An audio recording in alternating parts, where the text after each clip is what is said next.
Well, tēnā koutou katoa. Good morning, everyone, and welcome to this briefing ahead of the Conference of Parties being held in Poland in a couple of weeks' time. Particularly want to acknowledge members of the Diplomatic Corps who are here this morning.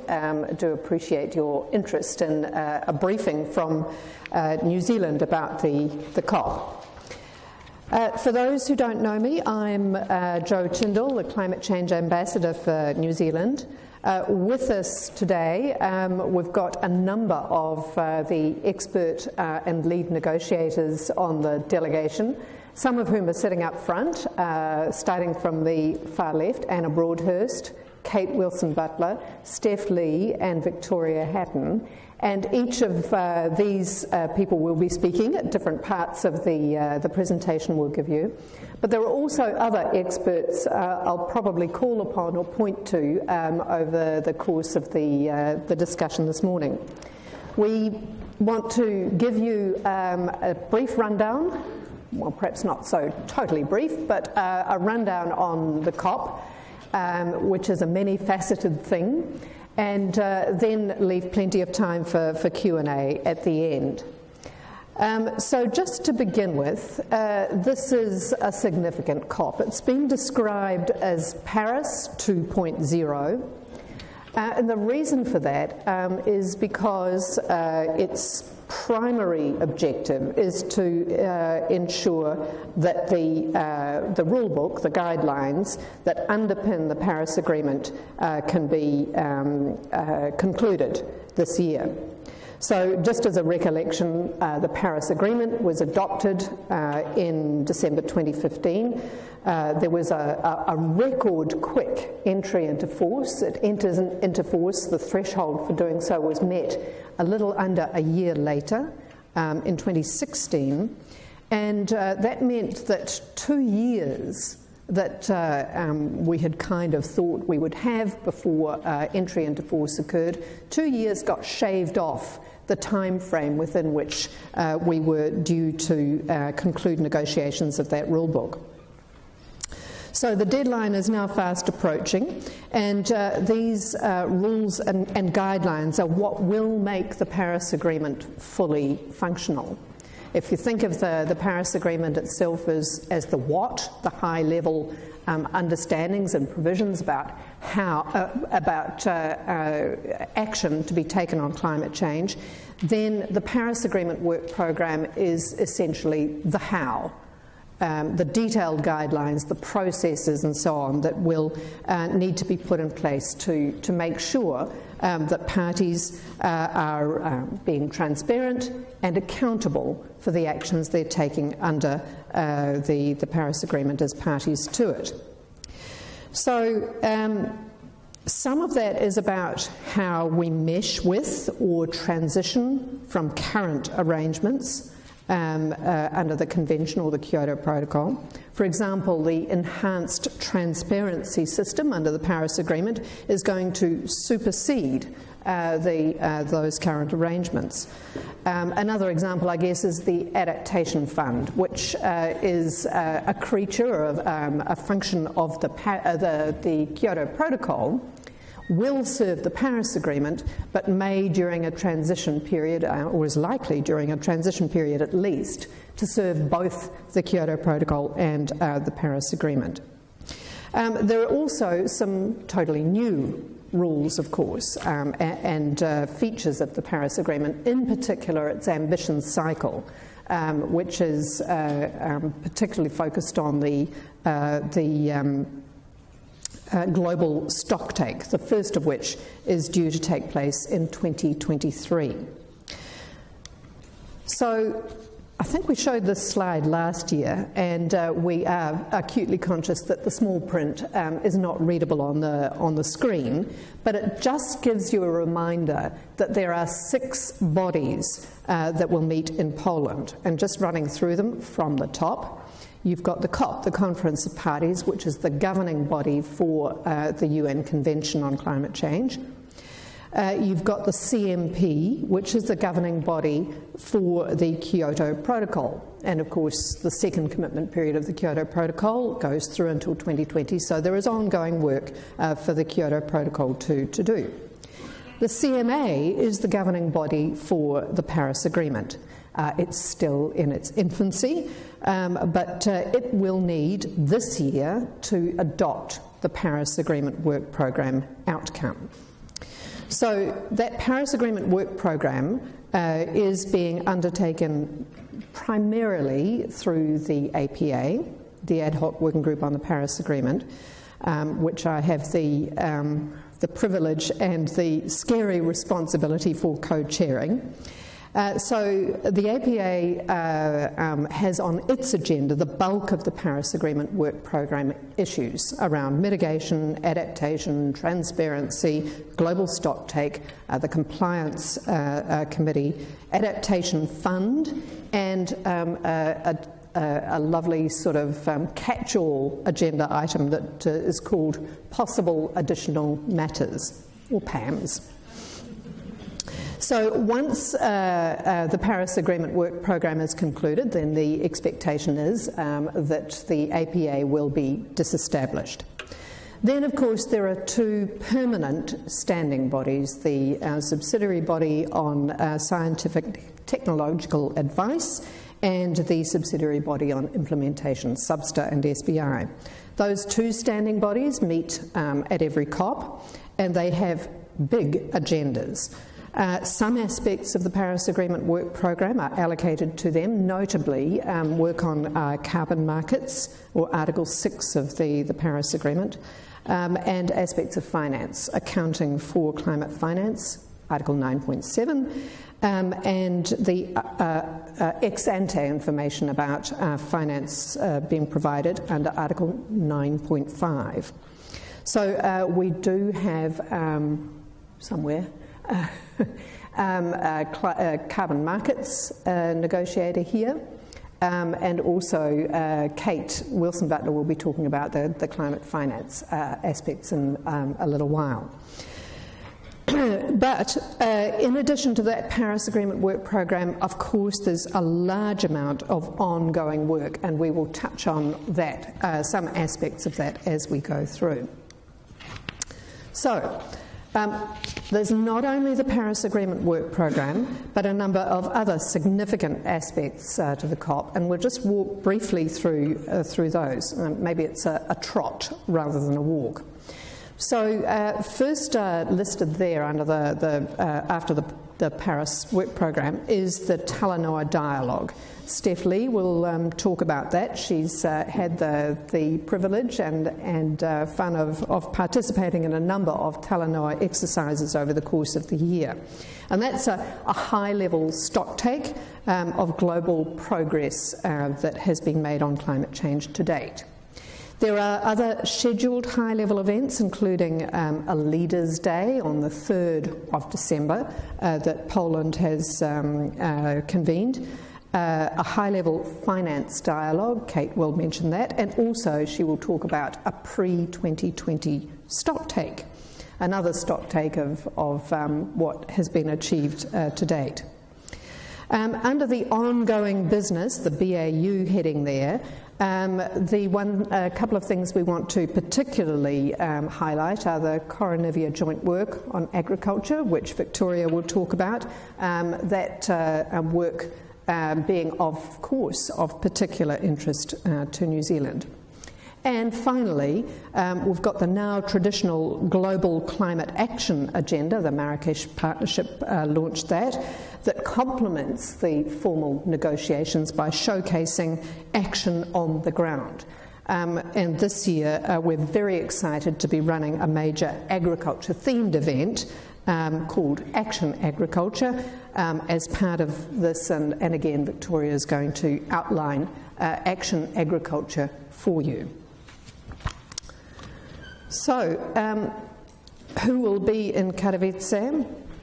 Registrations for the COP seem to grow year by year, with real spikes for the most significant COPs like Copenhagen, which I think they had to close registrations for, didn't they, Steph? It was about 45,000 or something turned up. And of course, Paris was pretty well as big as Copenhagen as well, but they were better prepared for the vast numbers that turned up. There were 30,000 people registered for the Bonn COP, COP24 last year, and I think the organisers expect at least the same for Katowice. And of course, that is going to create some significant challenges in terms of accommodation and transport. Katowice itself it has a convention centre, but it's not a hotspot for tourism. So it's not necessarily best served in terms of numbers and volumes of hotel accommodation. As I mentioned, heads of state have been invited for the first day, which is similar to what happened in Paris, with the idea that if you get a bunch of heads of state in town, it really helps to build political momentum for a positive outcome at the end of the COP. At this stage, numbers will be shifting, of course. Some 30 at least, possibly more, heads of state will be there, but they won't include Prime Minister Ardern. This schematic wanted to start with the Paris Agreement work programme, and it's, I think, a useful schematic to demonstrate what's described as the mitigation, adaptation, support life cycle. So it takes you from planning through communication, implementation, reporting, review, and stock taking. And that cycle applies whether we're talking about mitigation action, action to adapt to climate change impacts, or the support for climate finance and other support for developing countries to help them deal with the impacts of climate change. The market-based cooperation, which is down the bottom there, bottom left, the little factory sign, is relevant to most aspects of the life cycle, and it will be very important for maximising global ambition. And to the right of that, the traffic lights and people waiting to cross the road is a reference to the Article 15 Committee, the body charged with facilitating implementation and promoting compliance with the Paris Agreement. This is very much a non-punitive arrangement under the Paris Agreement, and one that is to be respectful of national sovereignty. Just in the interest of time, we won't go through all of the items on the Paris Agreement work programme, but listed there are some of the main ones. And just picking out some of the critical aspects of that work programme, we do have those experts here who will be most eager to answer any questions you might have at the end. But in brief, though, the essence of the issues being negotiated. First on mitigation, Steph is our lead negotiator there, and the questions there are about what information should or shall, to get legal, should or shall be provided by parties with their nationally determined contributions, their NDCs, so that others can be sure their contributions are clear, transparent, and understandable. Seems relatively straightforward, but it's not. So questions there about the legal status of that information, what's on the list of information, and how it can cope with the variety of NDC types, which some economy-wide, some simply sector-specific policies and measures, etc.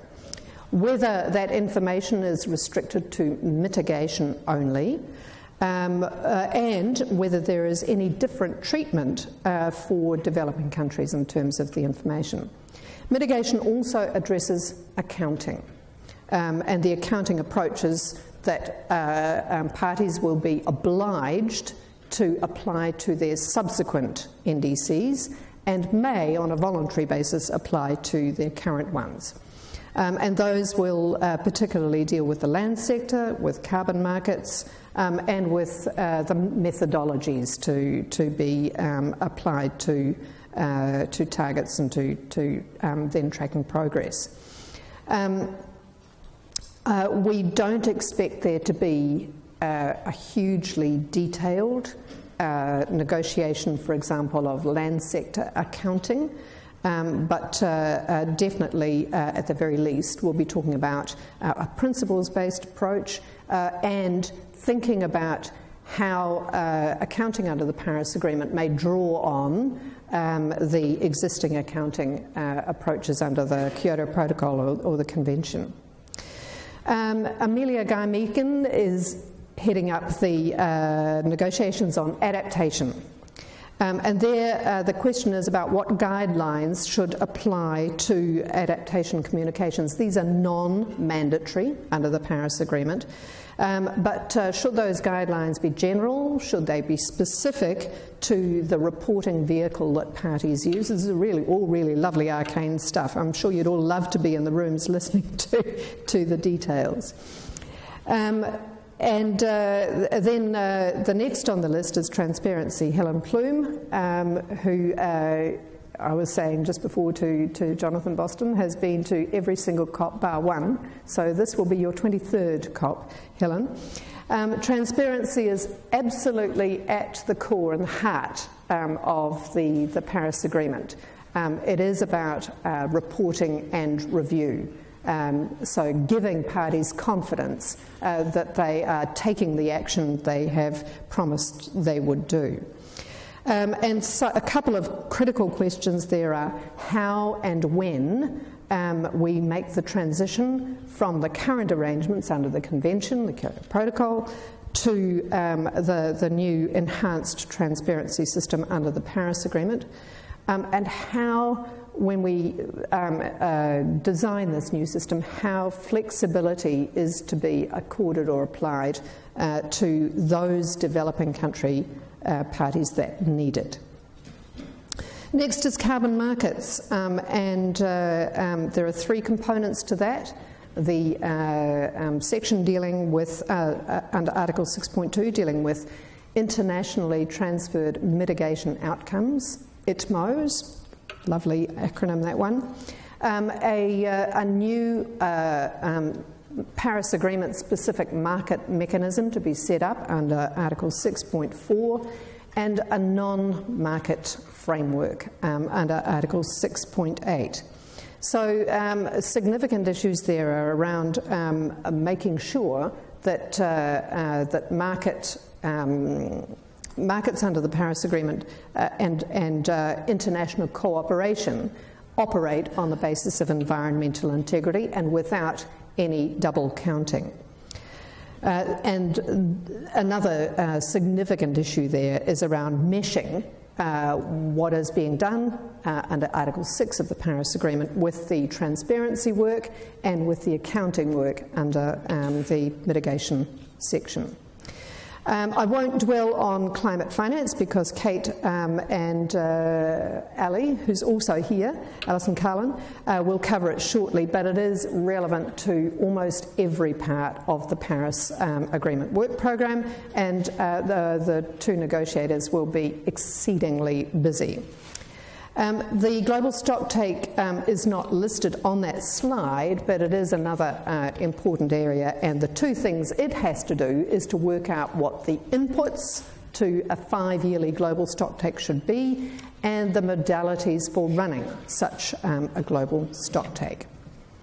Now I'm going to hand over now to Steph to talk about the Talanoa dialogue. Thanks very much, Jo. Kia ora tātou. It's great to be here and to see so much interest in what we're about to go and do in Poland.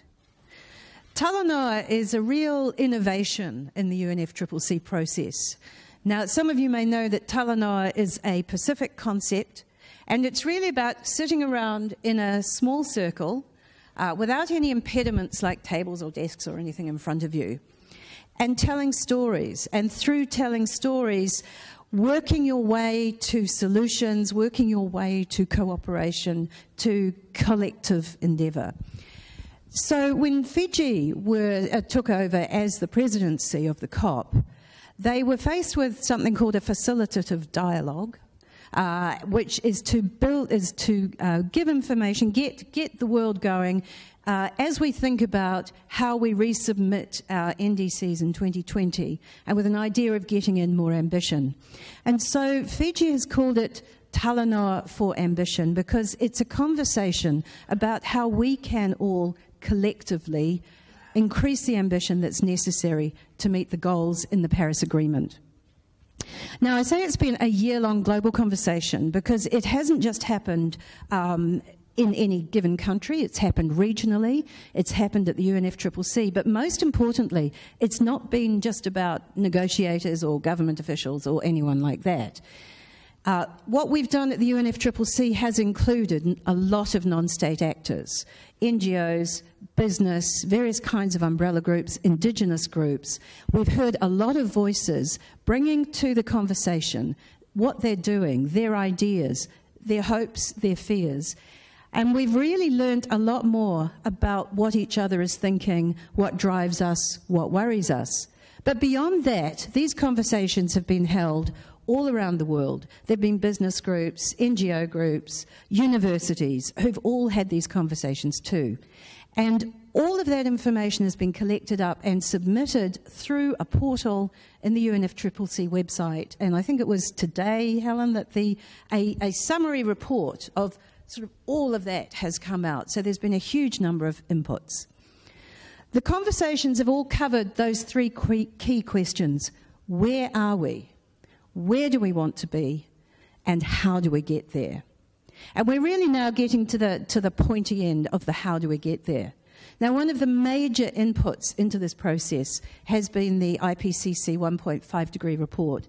It's only been out for about a month now, but I think it's already having quite an impact on the global conversations, and with those very sobering key messages that came from it, but also that sense that we can still do this, we still have a window, it's not a big one, but it's there.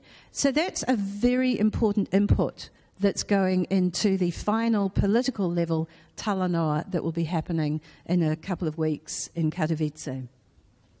So at COP24, it's ministerial level. There'll be 21 round tables, so each one has only 13 or 14 people at it, and they will be addressing the question, how do we get there? Because that's the sharp end now. And what is being looked for is stories about success, about opportunities, clever ideas, about international collaboration, about things that some of us may not have thought about as we build our enhanced NDC and resubmit it in 2020. I'd say here also, I'll just mention the pre-2020 because that's another stocktake that's going on. So there's been a reference to the global stocktake in the future. We have these two things going on. We've got Talanoa, which is how do we get there? How do we build that enthusiasm and that ambition for the future? We're also having a pre-2020 stocktake where ministers will look at what commitments and undertakings have been made in the world up to 2020. We're quite close to it now, but check, how is everything tracking and what more can be done in the period up to 2020 to give full effect to the undertakings that were made then. Thanks, Steph, and that's a nice segue into the next part of the presentation, which will focus on the other high-level events that are happening. And a lot of these are finance related, so I'm going to ask Kate to talk about those and more generally about climate finance in the negotiations this year. Thanks, Jo. Kia ora everyone, my name is Kate Wilson-Butler. Together with my colleague Ali Carlin, we'll be negotiating finance issues at COP24. So before getting into some of the detail, Jo's already mentioned a couple of the key negotiating issues, but I thought I would take a step back and put a bit of context around why finance is so central to the negotiations. So all developing countries are, for the first time under the Paris Agreement, or have already taken emissions reductions commitments in the form of the NDCs. And many of those NDCs are conditional on receiving support necessary to implement them. And so developing countries who need that support are keen to understand that that support will be there in the future to help them implement the NDCs and to, as the Paris Agreement envisages, increase their ambition over time. When we talk about finance in the Paris Agreement work programme itself, there's actually a relatively narrowly defined set of issues. As I said, Joe's touched on them. It largely centres on how we communicate about finance in the context of the Paris Agreement, both in a forward-looking and backward-looking way. And there's also an important issue about the future of the Adaptation Fund as it moves from the Kyoto Protocol to serve the Paris Agreement. The key question for us is how we can build a robust rulebook, including in the context of finance, that facilitates maximum transparency and understanding of finance flows, that creates that trust and confidence to allow countries to implement the NDCs and increase ambition, as I said. But what's happening outside the specific negotiating issues is equally as important to building that trust and confidence. So in terms of the broader climate finance landscape, in 2010, developed countries agreed a collective goal of mobilising $100 billion per year of climate finance. And that will be the centre of discussions in the Climate Finance Ministerial that Joe has mentioned. And there will also be a finance element to the pre-2020 stocktake that Steph touched on. And reports that are being released this year and ahead of the COP are showing that things are on track in that regard. So there are estimates that show that in 2016, which is the last year for which we have complete finance flows data, that estimates are up to $681 billion of climate finance. And that takes into account finance from a variety of sources, not just public finance, but finance that's being mobilised from private investment sources as well. So New Zealand, for its part, is committed to this goal and committed to playing its part. Many of you will have seen that the Prime Minister announced New Zealand's increased climate-related support commitment of $300 million over the next 4 years at UNGA in September. And we're really keen to respond to the calls that we've heard for an increased focus on adaptation support. So we're aiming for at least half of that support to be adaptation focused. And we're also trying to respond to the call in the Paris Agreement for finance commitments to represent a progression of efforts over time. And so this is a scaling up, as I said, and is a 50% increase on the $200 million commitment we made in 2015, just ahead of the Paris Agreement being concluded. Up there you see Global Climate Fund, which is actually a small typo. It's supposed to be Green Climate Fund, but obviously bilateral and regional support to our Pacific partners will be an important part of how we deploy this support. But we'll also be having a multilateral component to our support moving forward, as we have done in the past. And the Green Climate Fund will be an important part of that. The first replenishment of the fund is about to kick off. New Zealand committed $3 million to the initial resource mobilisation, as it's technically called, of the fund back in 2015. And we were really keen to see how the fund would work as it got up and running, because it was quite new then. And we're keen to have a meaningful engagement in that forward replenishment process in line with the results it has delivered for the Pacific region. So that'll be a process that Ali will be leading for us over the next year or so. So I might leave it at that since I'm conscious of time. Thanks, Joe. Thanks, Kate. And then, having dealt with the high-level events, there's the ongoing business during COP week. I'll just mention the other issues very, very briefly.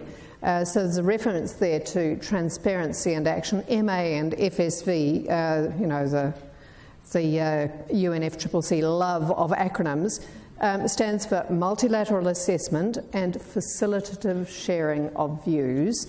So those are two parallel processes whereby developed and developing country parties present on their national circumstances and their climate change responses, and are there to answer questions from other countries about the actions they have taken. So it's about facilitating transparent climate reporting and action. And during the COP, there will be 14 developed countries and 10 developing countries who will participate in the MA and FSV processes, not New Zealand this year.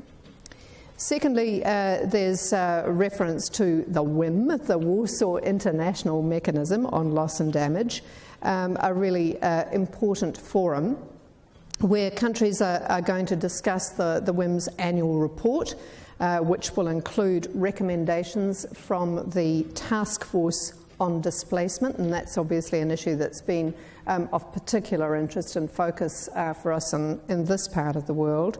And there will be discussions on the review of the Warsaw International Mechanism that is scheduled to be held in 2019, that is about where its work might need to go next. Then the Local Communities and Indigenous Peoples platform. The focus there will be on advancing the implementation of the platform. Really want to, the plan is to establish a facilitative working group as a mechanism for an exchange of experiences and best practice between Indigenous peoples and our governments. And that exchange will focus on both mitigation and adaptation. Then the 2018-19 Gender Action Plan is well underway. Gender Day will take place on Tuesday, the 11th of December, and there will be dialogues and side events to increase understanding and implementation of gender-responsive climate policies and empowerment of women in the decision-making process. And you may or may not have noticed that so far every one of the speakers or people who put their hands up on the New Zealand delegation are women. So we're pretty female heavy in our delegation. Now, I highlighted the Coronivia joint work on agriculture a little bit earlier, and that was launched at COP23 in Bonn last year, and I'm now going to ask Victoria to talk about New Zealand's participation in this and the significant agriculture focus we'll have at the COP. Do you want to sit down or do you want to stand? Entirely up to you. But do you want to come here? Oh, I've got slides, I think. Perfect. Hi everybody, my name's Victoria. I work for MPI and I lead our discussions on the international agriculture at the negotiations. Joe's already stated that agriculture is actually one of our key topics of interest within the UNF Triple C process, and it's currently organised within a joint work on agriculture under the SB, which is the subsidiary bodies of scientific and technological and implementation, so SB, STA and SBI for those who are acronym fans.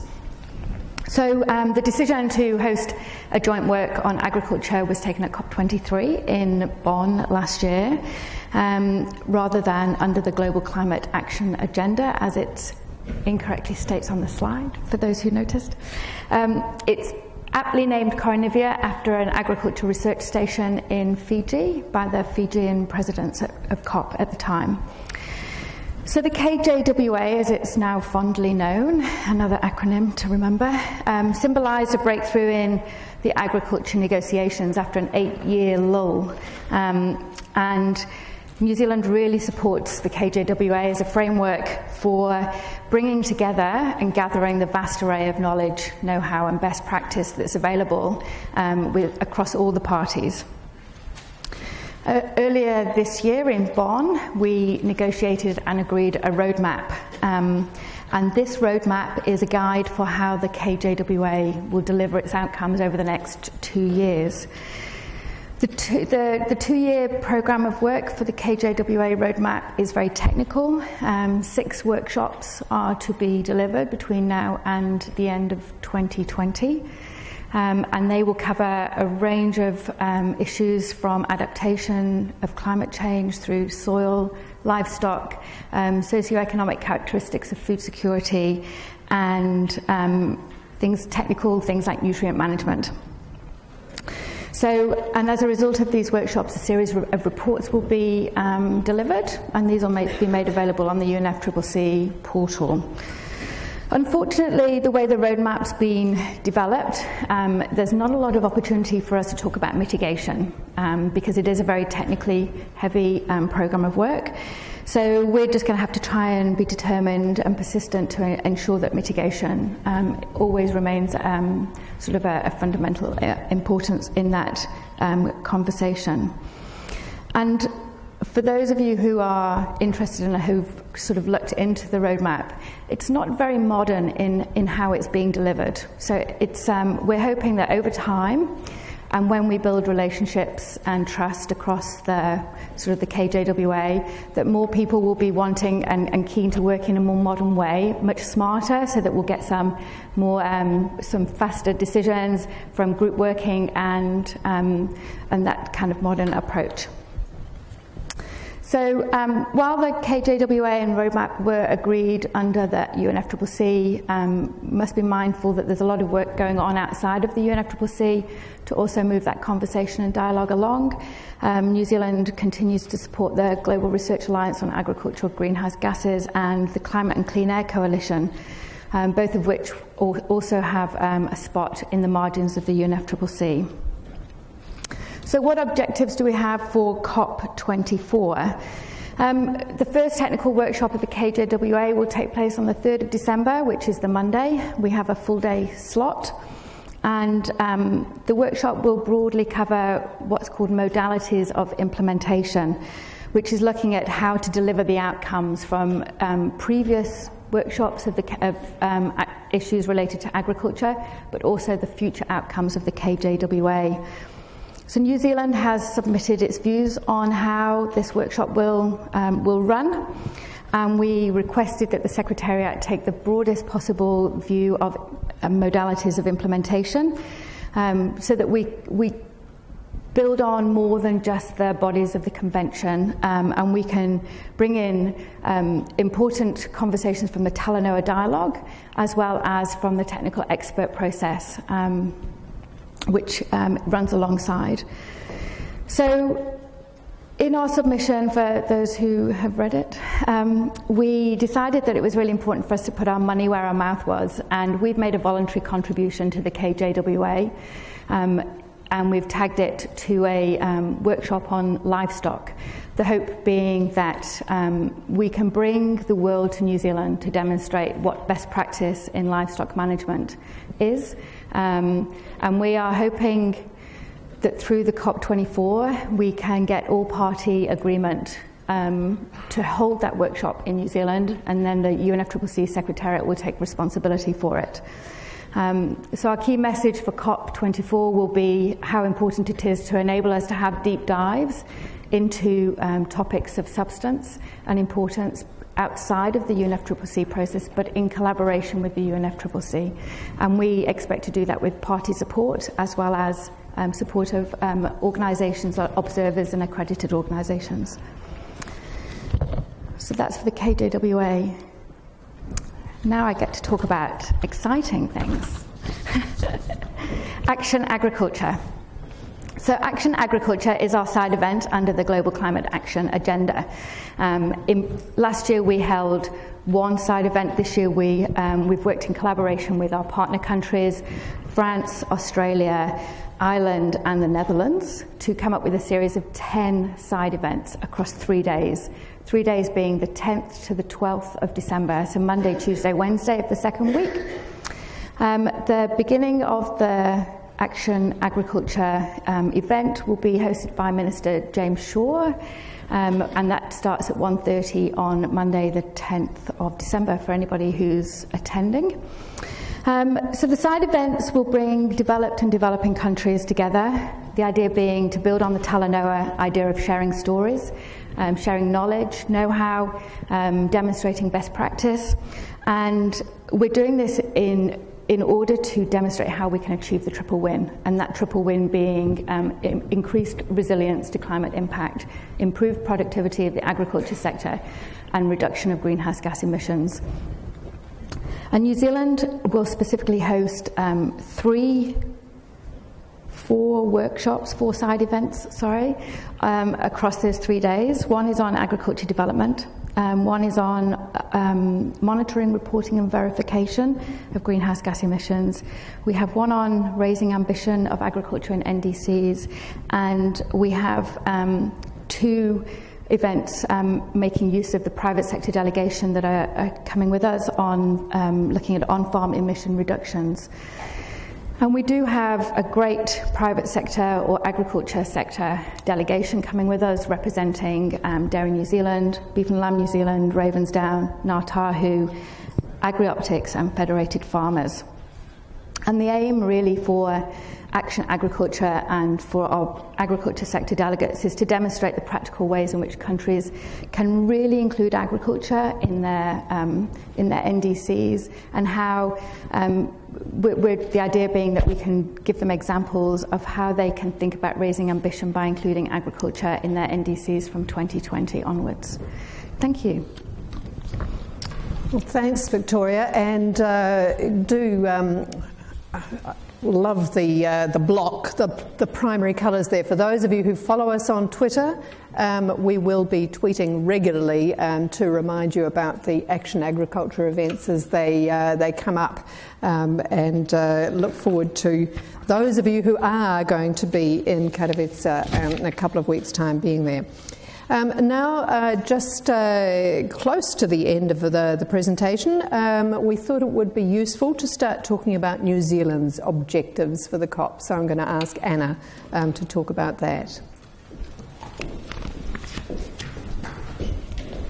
Thanks, Jo. Kia ora koutou. Good morning, everybody. My name is Anna Broadhurst, and as Jo's indicated a little earlier, while we're at the COP, she's got a fairly big job being the APA co-chair, so it falls to me to lead the New Zealand negotiation team again, and I'm very grateful for that privilege and looking forward to it. We have a very expert delegation, and we will be working on very many things. The highlights of this have already been pulled out for you by others, so I'm just going to talk about some of our very headline objectives.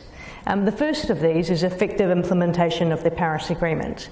There are two parts to this. Jo has talked about why conclusion of the Paris Agreement is important, and it very much serves New Zealand's interest to have a credible transparency framework, clear and credible guidance on information and accounting, and clear understandings about how carbon markets will work.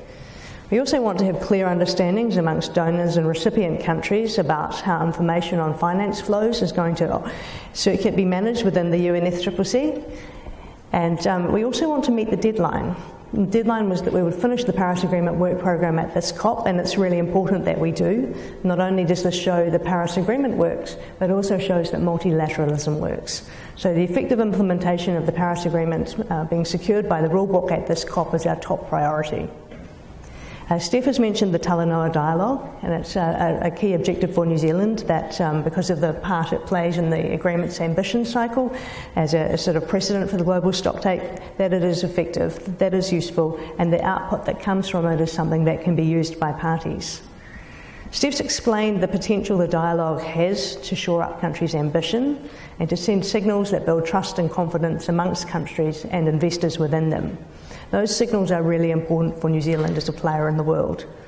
The Talanoa dialogue also enables us to tell our own story, and we can have our national circumstances, our successes and our challenges better understood by our counterparts. Another aspect of the Talanoa dialogue is that it's Fiji's COP presidency legacy, or part of it. And our friendship with Fiji means we are very keen to see it make an enduring impact, and not be mired in negativity or in controversy. We see key to this being an output, probably a report covered by a COP decision that encourages and exhorts enhancement of NDCs by 2020, as we agreed in Paris, and highlights the opportunities open to parties to increase their ambition without overly prescribing how each country does that. It's very much a matter of countries' national circumstances, and preserving the flexibility for countries to respond to their circumstances is really important. Our third highlight priority is making a demonstrable New Zealand contribution to the overall global effort. And my colleagues have talked about many of the ways we're going to do this, but I just sort of want to recall the government's three priorities on climate change. They're three pillars of climate policy. They start with leadership at home and internationally, and obviously the COP is an obvious place to start to act to influence others.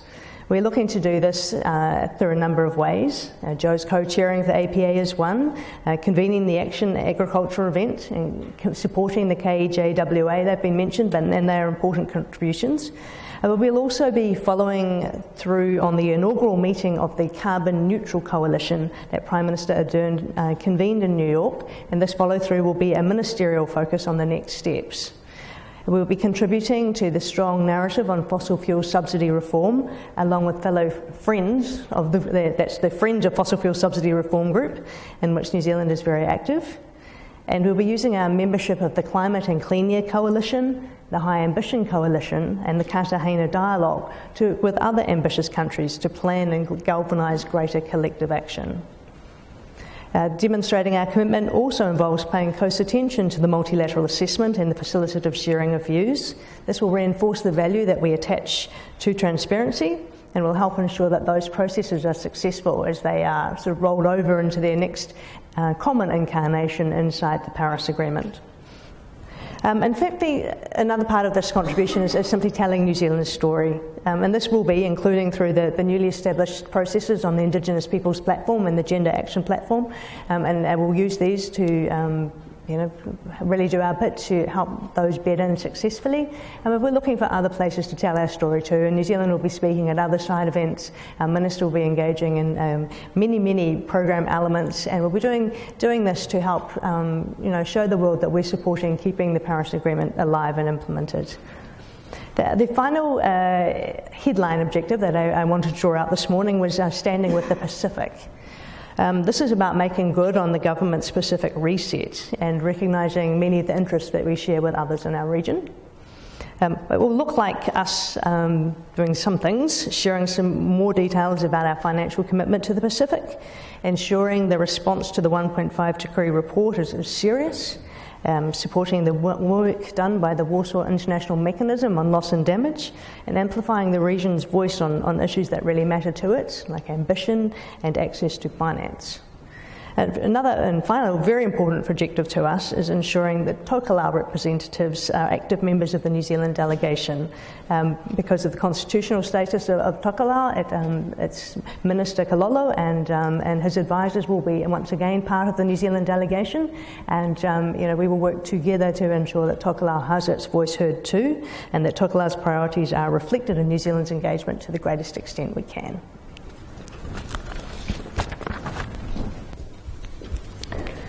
Thanks, Anna. And just drawing to a conclusion, and having turned to this page of my notes, I see that we've used a bit of shorthand with reference to just transition, forest sinks and electric transport. And the titles of these three different things are different. They've changed, they're long. So I'm going to be calling on members of the delegation to remind me of what they are now called.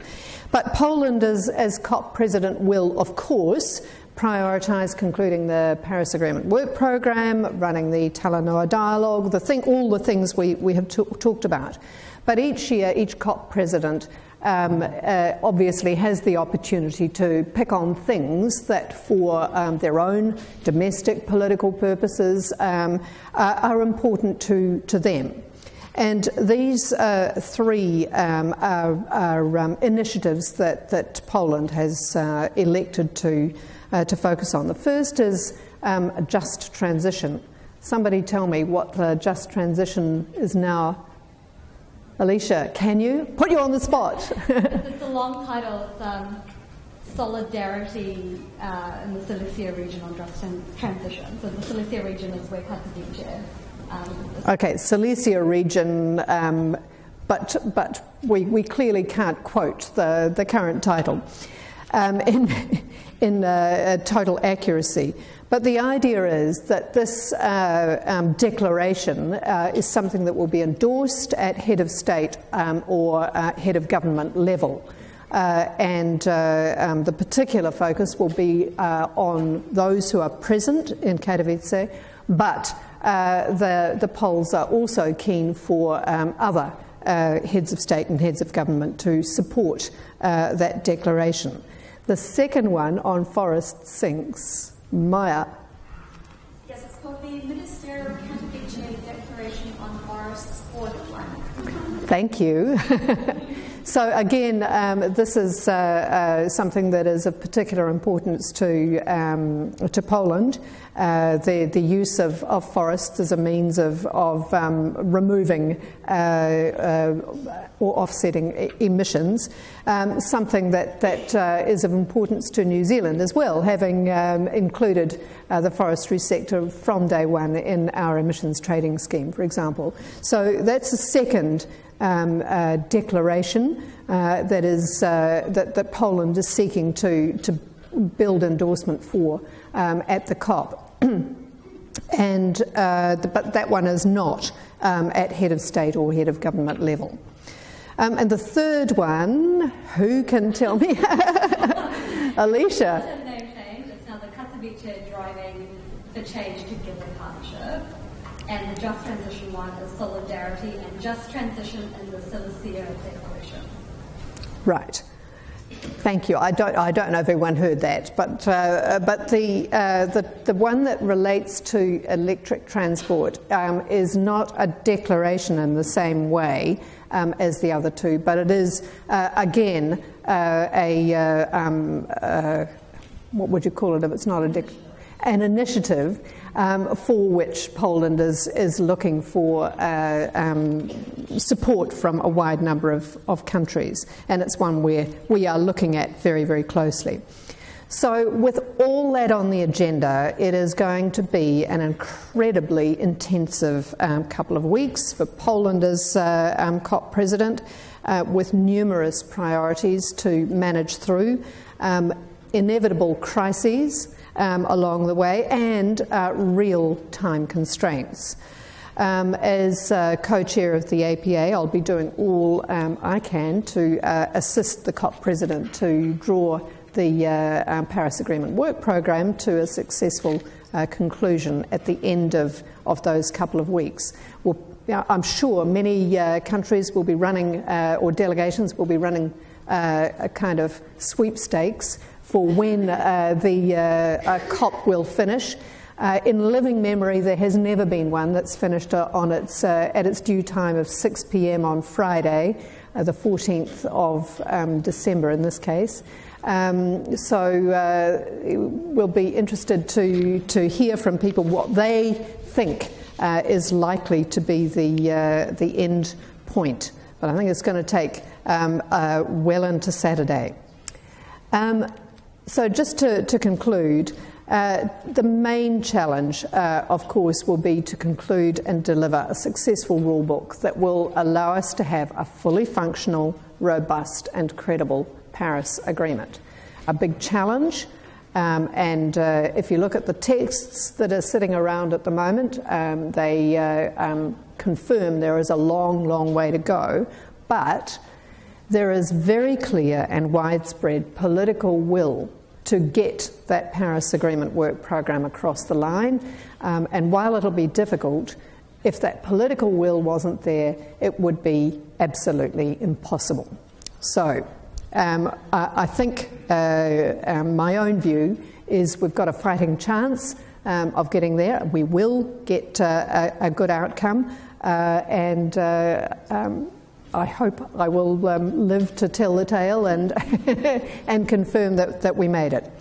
So this is my last of these presentations as Climate Change Ambassador. So it's been wonderful to be doing this job for the last 8.5 years, since the middle of 2010 when I started. And I'm looking forward to my next challenge, which will be as our High Commissioner to Singapore in the end of February next year. But going to stop now. Thank you for your attention, and we are very happy to answer any questions.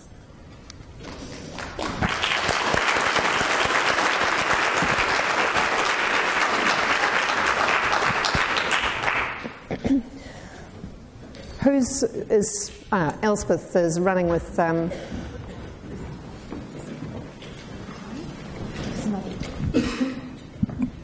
was asking a question.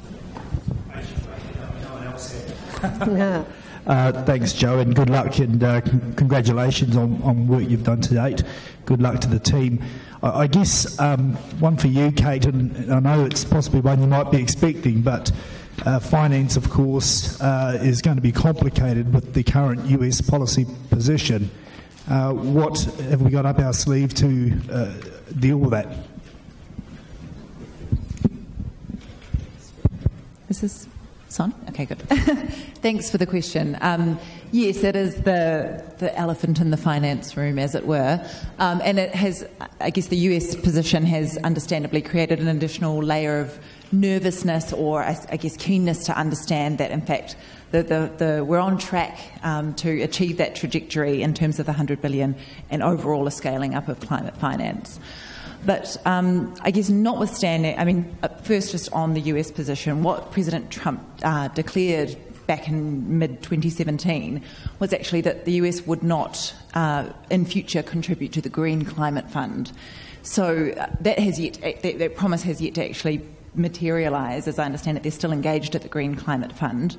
But it means that there are other forms of so-called climate finance that do continue to flow from the US.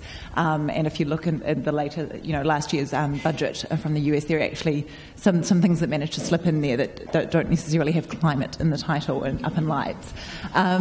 So that's an interesting observation. But the US remains engaged, and overall, if you look at the figures that are coming out, they're really positive. And I think the message is that, of course, climate finance, in terms of public development finance from donor countries, is of course an important piece of the puzzle, and that will remain the case. But increasingly, as we move to the Paris Agreement world, which has a broader goal of facilitating a low-carbon economic transformation, that will require investment from a variety of sources. That really needs the private sector to get on board and start investing in renewables, investing in this new low-carbon future. And that is happening, and the figures are fantastic, actually. So in terms of the overall picture, I think that the change in US position is actually just a small part of that. Joe, would you add anything to that? No, I think that covers it. And that last point I think is well worth emphasising, that it is not a case of, in any scenario, public finance will be a small component of the total, and the trends as the multilateral funds, as other forms of finance and private investment are starting to shift from brown to green, as it were. That's a really observable trend and an important one. There was one down the front. Did you? Well, just overall, what is the effect of the US withdrawal from the Paris Agreement? The US has not formally withdrawn from the Paris Agreement. It has given notice of its intention to do so. Presuming it goes ahead with that, the withdrawal would take effect on the 4th of November 2020. That's because of the way the Paris Agreement was set up. The US left open the possibility of rejoining the Paris Agreement on conditions or terms that were more favourable to the US, but clearly that sort of remains as a possibility in the background. They continue to engage very actively in the negotiations, and will be looking very closely at the outcome on the Paris Agreement work programme and what that might mean in terms of America's interests. I think the other thing, of course, is that there has been no domino effect. There have been no other governments that have announced they would follow suit. A couple sort of flirted with the idea, perhaps, but they have not followed the US example and indicated an intention to withdraw. So it's in good heart. Thanks for a wonderful presentation, everyone.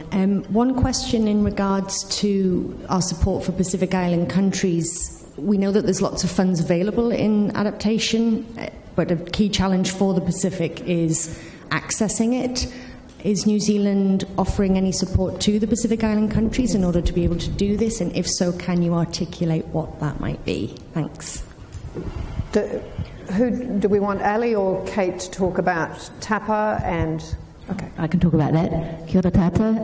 Thank you for the question. We do actually provide support to the Pacific for accessing climate finance. We have a program called Technical Assistance for Pacific Access, and that was developed or established particularly in acknowledgement of the difficulties countries face in accessing the Green Climate Fund. As we've worked through that program, we've realised it's not just the Green Climate Fund, it's just accessing finance in particular, climate finance. So we are looking currently at how we expand that program in the future.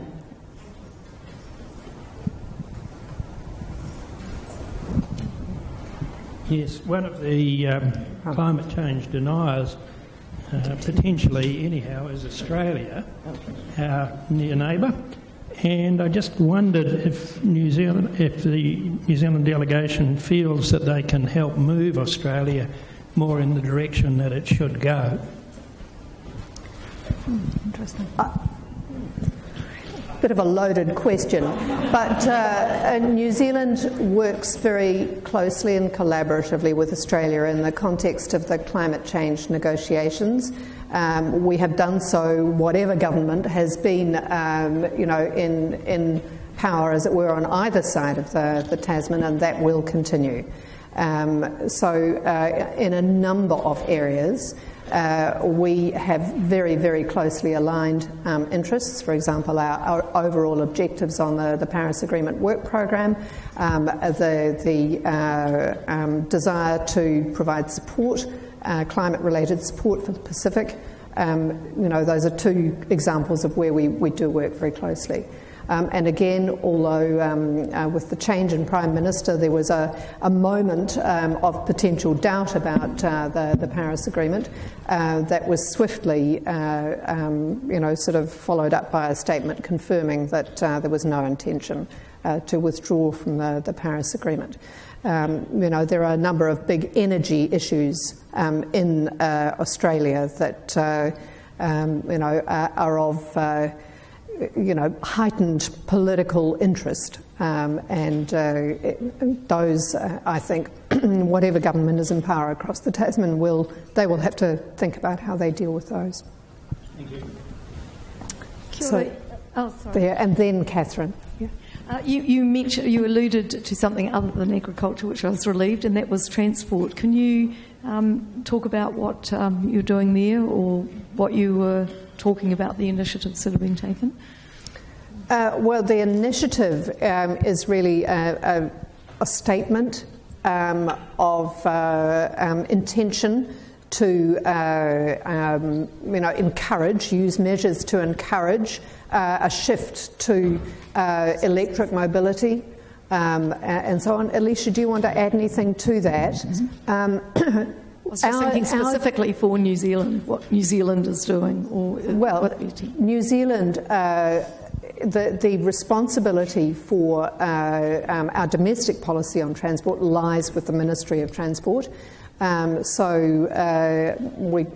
can't sort of talk completely on their behalf, but there is a deal of policy work going on, and it's been very clear from this government that the transport sector is one that is a target for taking action to help reduce our greenhouse gas emissions, for sure. So there is intensive policy work underway. I don't know if there's anything to add to that. Okay. Catherine. Thank you very much for your presentation. I'm Catherine Lining with Motor Research. Interested to know your prospects for discussions on greenhouse gas metrics for equating different gases, both in terms of NDC accounting, but also in terms of clarifying the long-term balance between emissions and sources and the definition of carbon neutrality. Do you expect to get to that level of detail in this COP, and how is that evolving, and how is New Zealand positioning itself? I think the simple answer is no. won't get to that level of detail. It is one of the issues that is there under the item that Steph is responsible for. And I don't know, Catherine, if you've looked at the texts that are there at the moment, but the level of detail will really not go much beyond whether it's a case of allowing a number of different metrics to be used so long as they can be converted to, particularly if governments wish to use market mechanisms, so that you've got some means of equivalence or making sure you've got a CO2 equivalent ton unit, whatever it is, to trade. Or whether it is a general statement that talks about the latest methodologies adopted by the IPCC and confirmed by the CMA. I'm not using the right words, but that's the idea. It won't go beyond that.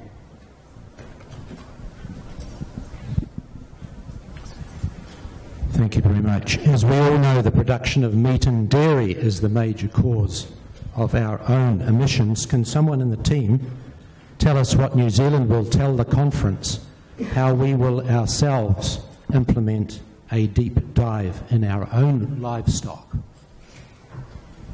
Do you want to tackle that one, Victoria? Make a start. Okay, so New Zealand is in fact actually a highly productive sector in terms of its meat and sheep production. It's one of the best in the world, most efficient, and in our dairy as well. And I think if you look at some of the domestic policies that we've got being implemented at the moment, and we've got the dairy review taking place, we've got a partnership with Dairy NZ and the government looking at how we can improve biodiversity, how we can improve our environmental standing. So I think if you want to consider, although, okay, if we've got a 50% emissions from our ag sector, but we only have that because we've already got such a high percentage of renewables as well.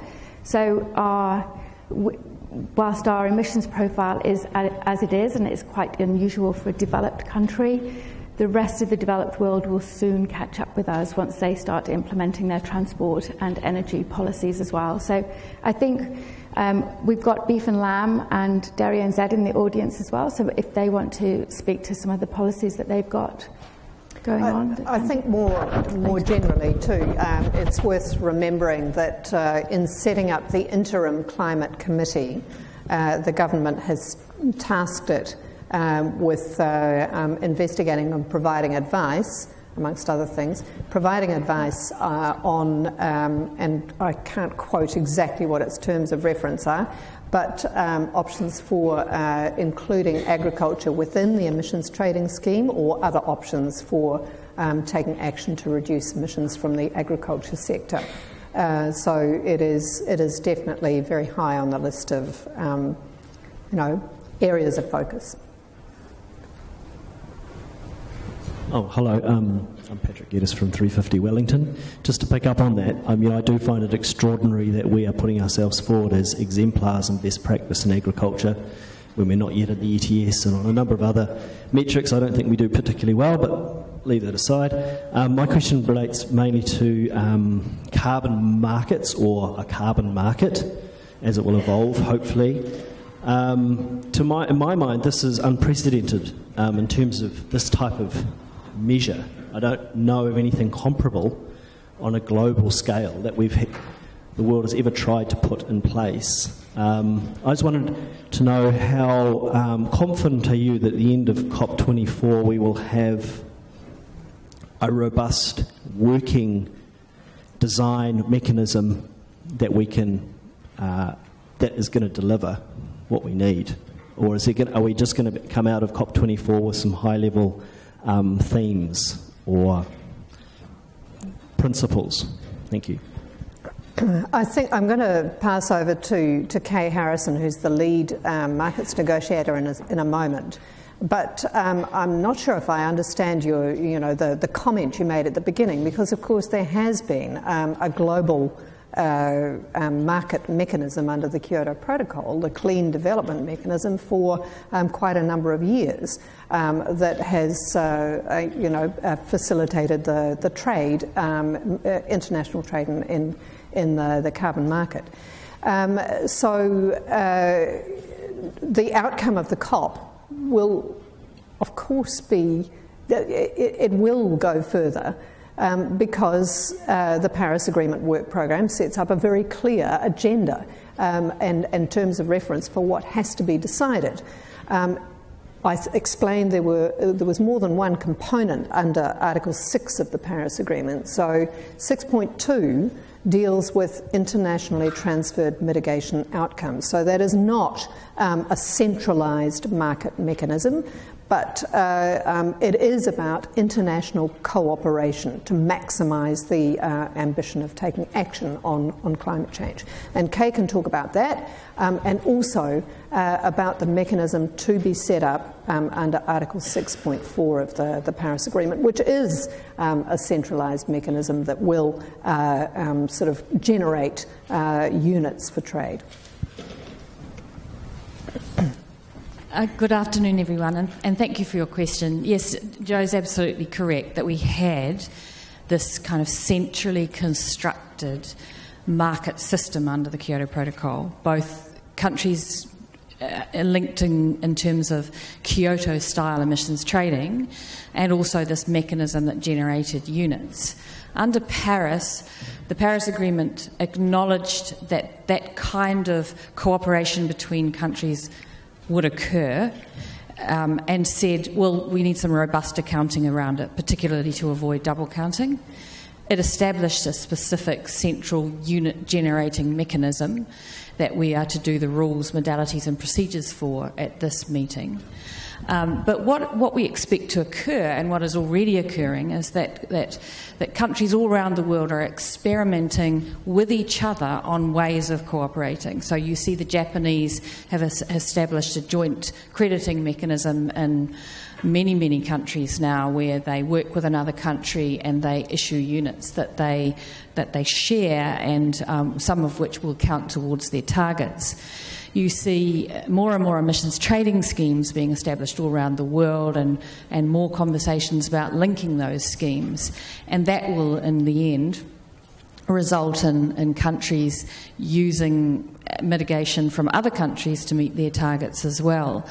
And what the Paris Agreement says it needs to do is put the robust accounting rules around that if you're going to use those towards your Paris Agreement targets. I mean, you've got emissions trading schemes that are nothing to do with either countries or the Paris Agreement, but those kinds of things are happening bottom up. So there's no longer this top-down constructed UN-based world. But what we have to do is pay attention to the rules and make sure that what we develop is adequate. The challenge to that is that countries have come along and they've said, well, I've got this weird and wonderful NDC and you can't stop me trading, and that's right. So how do we manage the fact that targets are of different type and nature, and try and protect the integrity? And so one of the other things that New Zealand leads on is work on environmental integrity in these markets, and that is our initiative, and we work with 20 other countries on that. But you sometimes have to supplement what you do at a multinational level with these kinds of initiatives about things that we think are important, like environmental integrity. Thanks. That's okay. Ellie, there's one over there.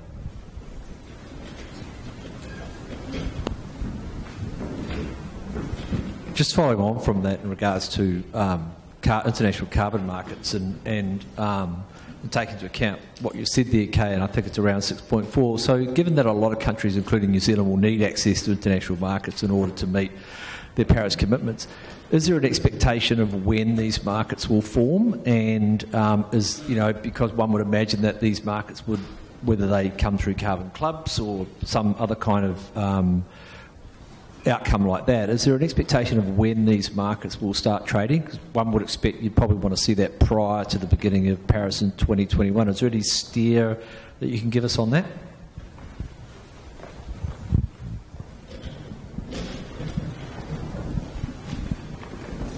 The rule makers are very conscious that they want to see the activity start now, so they want to give enough clarity through the rules this year that project developers or others can get started, and also not to preclude the activity immediately before 2021. And so we are thinking through the rules about, whether it's vintaging or the date of crediting or issuing, and how that factors in, because we need to see pre-2020 action as well.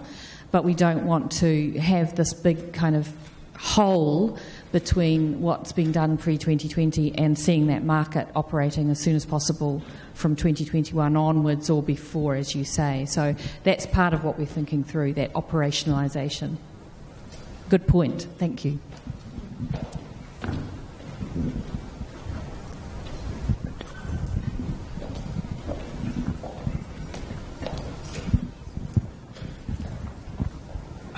Joe, thank you very much for your presentation and indeed for the whole team. And could I just say, on behalf of myself, probably lots in the audience, thanks for the tremendous contribution you've made over a lengthy time now to representing New Zealand and to contributing to the international negotiations. And I do wish you all the very best for your role in the next few weeks, which is going to be tough and tiring, and for the rest of the team.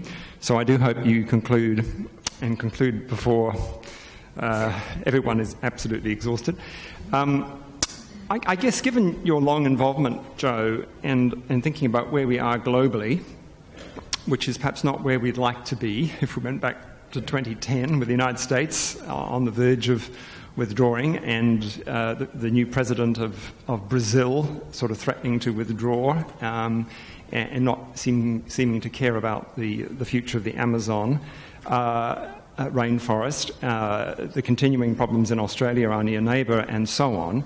I suppose my question would be, looking forward over the next 5-10 years and so forth, what would you see as, first of all, the critical risks for the UNF Triple C process, and what would you see as perhaps the greatest signs of hope that we will make progress, in particularly ramping up ambition through the various stock takes that we hope will occur over the coming X decades?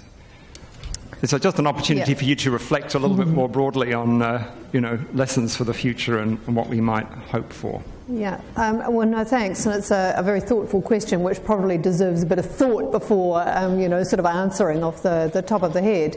But the first point I'd make is that, globally, with democracy, you kind of have ebbs and flows. So, as one country elects a government which heads to one direction, more or less, of the spectrum in terms of attitudes towards climate change and policy approaches, you've got others that head in another direction. I would say, from thinking back to the time I started in 2010, the negotiating atmosphere has, and the politics has changed quite significantly. It's always tough, even with the greatest political will, to take action, hugely ambitious action very, very quickly. These things sort of take time, but my own feeling is that overall the momentum is building. That the private sector is on board in a very different way from 8 years ago, and that as that momentum builds, it will become more and more. It'll get faster, and it'll become more and more difficult for it to be reversed. I think, for example, in the United States, whatever is being said at the federal level or the president's level, the emissions are dropping in the United States. And a large number of states and cities are taking significant action to reduce climate change, to reduce emissions and respond to climate change. So you talked about critical risks to the UNF Triple C. I think a first critical risk will be this COP. If it doesn't manage to deliver the Paris Agreement work programme, that would be, I think, a significant setback. So we'll hope that, that the political will that is evident is going to allow it to happen. I think with the best will in the world, it'll be very difficult to dot every I and cross every T this year. But there has to be enough done, and enough done well enough to make sure you've got a fully functional Paris Agreement, and one that does, pass the laugh test, as it were, in the sense that the guidelines have to be sufficiently robust and credible for people to have confidence, governments to have confidence, and for the non-state actors who are observing these negotiations to have confidence that people are taking action and living up to the undertakings and obligations they have under the Paris Agreement. So overall, I would say I'm optimistic. Of course there'll be risks along the way, but you've got to look at this one in terms of the trends over time, rather than the blips that it's a bit like the IPCC, really, isn't it? Rather than the blips that might be happening year on year, it is the long-term trend, and I do firmly think the long-term trend is in the right direction. Does anyone else want to? Okay. Was that the right note to end? If there are no more questions. Well, thank you all very much indeed for coming along today and for your attention. We'll hope you'll be sort of into bat for us in the background as we're in Katowice trying to bring this to a successful conclusion. But thanks to you all, and thanks very much to all the team who were here supporting me today. Before everybody goes, can I just draw your attention to the poster in front of Joe? This was a documentary that Massey University film students made with our support about climate change in the Pacific. So I really hope that you'll all go and have a look at it. It's on our YouTube channel. And thank you to the people who are watching online who persevered. We had some technical problems at the start, but I think we will be, we've recorded it, haven't we, Chris? And we'll be putting the whole thing on YouTube. And the only other thing I was going to draw your attention to follow us on at Climate Envoy, and those are the hashtags that we're hoping to use at COP. So thanks very much for your attention. Thanks, Ali. Thanks, everyone.